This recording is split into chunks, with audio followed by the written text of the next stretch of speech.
This Raw Vision video is brought to you by Metro Solar, proud partner of the Richmond Football Club.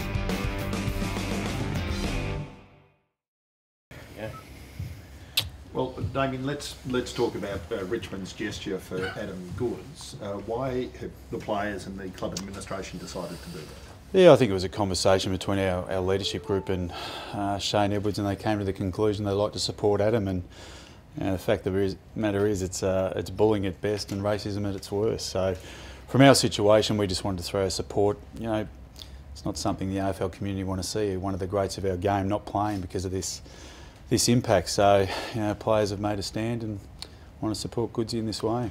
It's all very fine, isn't it, for politicians, administrators, even coaches who are sort of out of the game making statements. Coming from the players, it's more likely to affect the fans, isn't it? Yeah, I think so, and I think that's a great thing about the AFL community. They get behind their own, and as we've seen over the course of probably the last week, that, you know, the players are throwing their support behind Adam and the cause in general. And you know, we speak about it, whether, you know, racism, bullying, it's something we don't want to see in our game. So we're really proud of our players for taking a stand. Is Shane Edwards a chance to play at all tomorrow? No, unfortunately not. So you can imagine, you know, he would have loved to have donned the Indigenous jumper once again, but yeah, he's probably another week away. Chris Scott said he was very confident that whenever Adam returns to the field, the booing will stop. Do you share his optimism?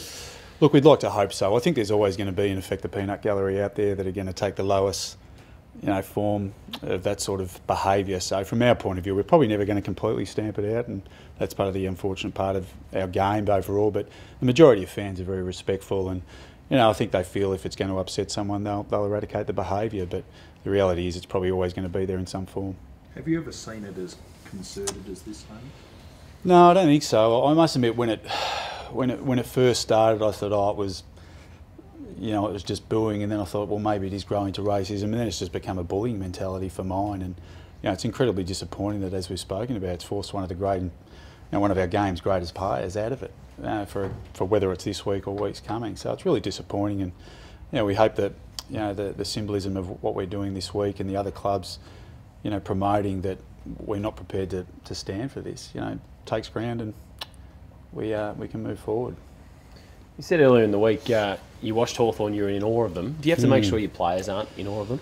Yeah, we spoke about that over the course of the week. You know, you can sit there and you can be dictated to by what they do and how they play, but the fact of the matter is they're playing some really good football, but so are we at this stage. And you know, we're looking forward to the challenge. We're playing against the best, you know, a side that's won the last 2 premierships, and our players are really looking forward to the challenge. Obviously, we're disappointed with the end result last week from our point of view, but we get an enormous opportunity to play against the best this week. So yeah, it's a great challenge. What gives you belief you can beat them?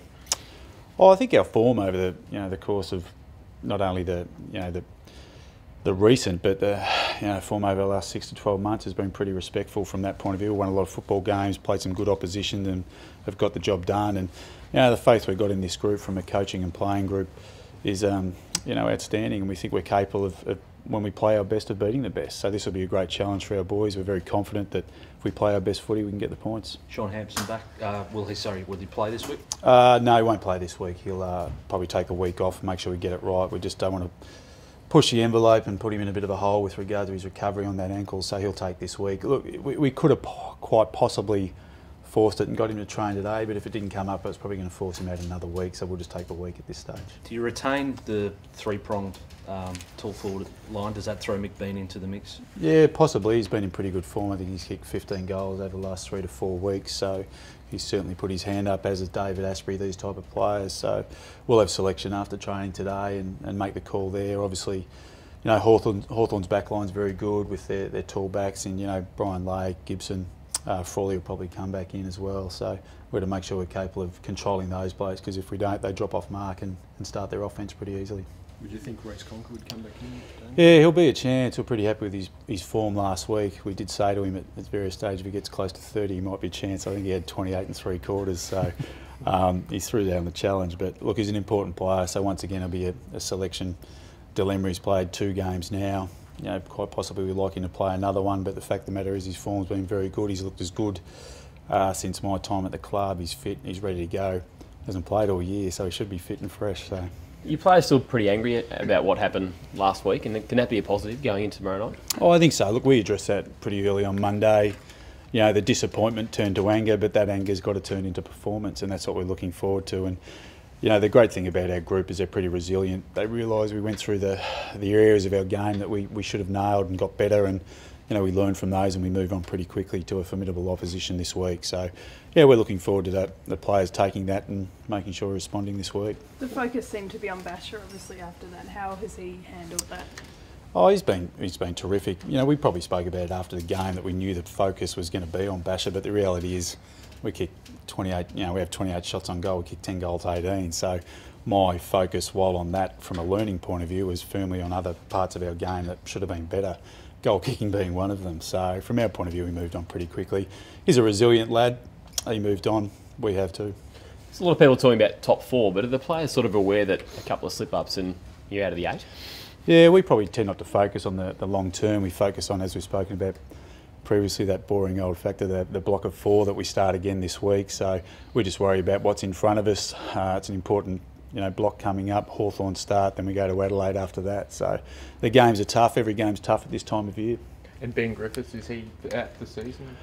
Well, it's hard to say. It probably looks at this stage it will be a longer period, so anywhere between 6 and 8 weeks. So depends how we go from that situation. But yeah, he couldn't come at a worse time, unfortunately. So yeah, it was an injury that effectively you have to get operated on. Otherwise, he's, you know, disfigured for life with that finger, so to speak. So he's a good-looking man, Ben, too. So I don't think he'll fall. How did you assess that? I mean, you went into July and you obviously put it on the table that it was big boy month and it was when it all happened. How did you assess how you came out of it? Yeah, look, obviously we would have loved to have won last week to probably finalise it and got the game this week as well. But look, we weren't playing great footy, as we spoke about. A number of people have commented also that is a grind, the month of July, and just to get those wins to continue getting your season up and going is really important from our point of view. So look, it was okay. Like I said, we probably lost a game we could quite possibly have won, but the fact of the matter is, you know, Fremantle walk away with the 4 points and we get nothing for it. So we had a real challenge this week to make sure we rectify that.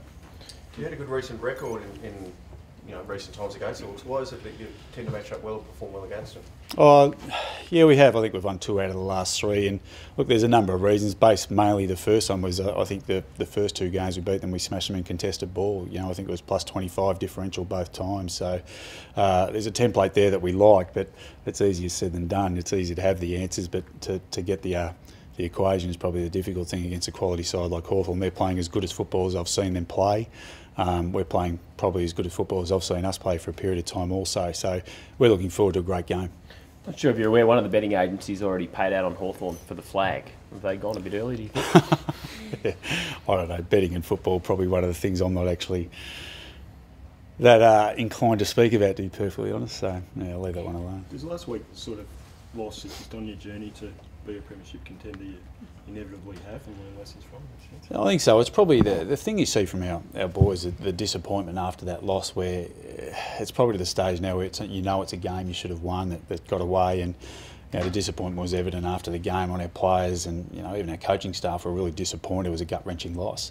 The fact of the matter is, you can't dwell on that. You've got to move forward. The system doesn't wait for us. The season doesn't wait for us, sorry, I should say. So it's really important to bounce back and continue to gain our momentum, because we are playing some really good footy, and you know, we've got some players that are going to come back in the not too distant future. Like we said, Shane Edwards next week will be, you know, putting his hand up to play. So you know, we've just got to maintain our consistency of performance and make sure we get some points on the board. And Vickery, he comes. Yeah, he'll come back in. He's served his 2-week suspension. He's an important player for us.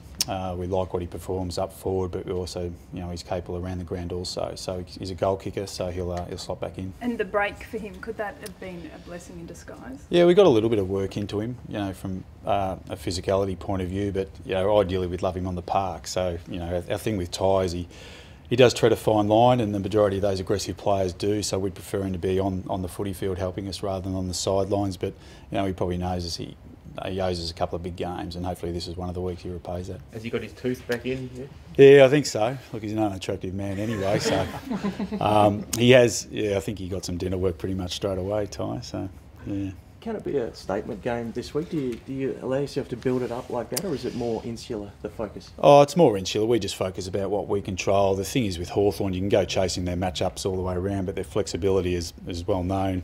You know, Mitchell will be in the middle, half forward, wing, half back at stages. So it's just going to be our system versus theirs, really. And the fact of the matter is with us, we just got to make sure we play our best footy to make sure we get the result we're after. And as I said, it's a huge challenge against a formidable opponent, but one we're looking forward to.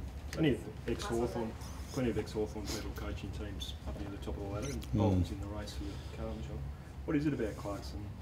Yeah, I think, look, obviously I've come from under Clarko as well. He's an incredible coach, incredible person as well. So, yeah, I think, look, anyone that looking from afar, from a coaching point of view, I think if you fall under Clarko, you're probably looking in the right direction. So, yeah, he's a good coach, Bolts.